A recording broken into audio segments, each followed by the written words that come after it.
আমি বিছানা থেকে নেমে সরাসরি তার সামনে গিয়ে দাঁড়ালাম।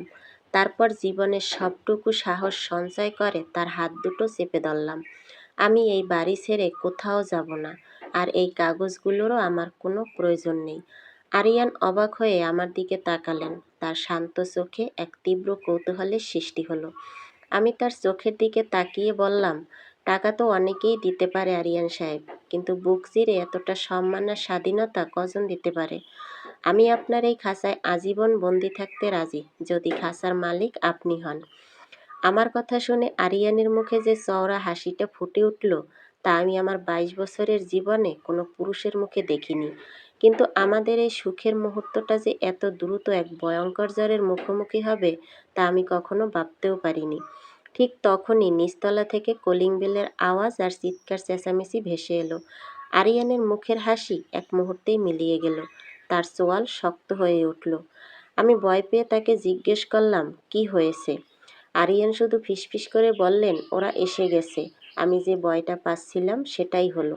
নিচতলার চিৎকার চেঁচামেচি ক্রমেই বাড়ছিল। বাড়ি বুটের আওয়াজ আর কিছু অচেনা মানুষের রুক্ষ কণ্ঠস্বর ড্রয়িং রুম পেরিয়ে সিঁড়ির কাছাকাছি চলে এসেছে। আমি ভয়ে আরিয়ানের হাত শক্ত করে ধরলাম। যে মানুষটাকে একটু আগেও আমি এক শান্ত দায়িত্বশীল রূপে দেখেছিলাম, তার চেহারায় এখন এক পাথুরে দৃঢ়তা। তুমি ঘরেই থাকো, নিচে নামবে না। আরিয়ান খুব নিচু কিন্তু গম্ভীর গলায় আমাকে বললেন। কিন্তু ওরা কারা? আমি কাঁপা গলায় তাকে জিজ্ঞেস করলাম। আরিয়ান কোনো উত্তর দিলেন না। তিনি আলতো করে আমার হাতটা ছেড়ে দিয়ে নিচে নেমে গেলেন, কিন্তু আমার মন মানল না।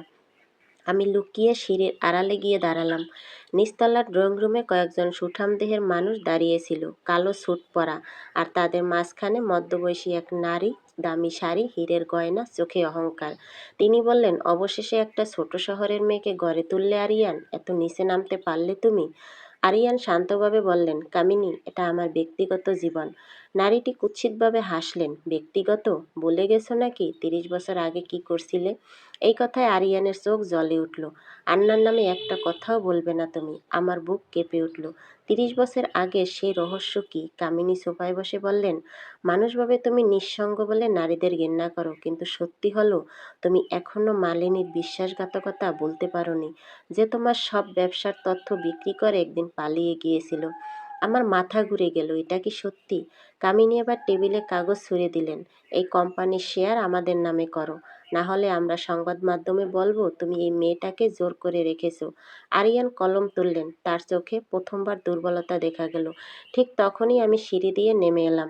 সবাই চমকে গেল। ও, এই মেয়েটাই? কামিনী তাচ্ছিল্যের হাসি হাসলেন। আমি বললাম, আপনার গয়না দামি হতে পারে, কিন্তু আপনার চিন্তা খুবই সস্তা। আমি টেবিলে রাখা ফ্ল্যাটের কাগজ ও অর্থের নথি দেখলাম। আজ সকালে আরিয়ান সাহেব আমাকে মুক্ত করে দিয়েছেন।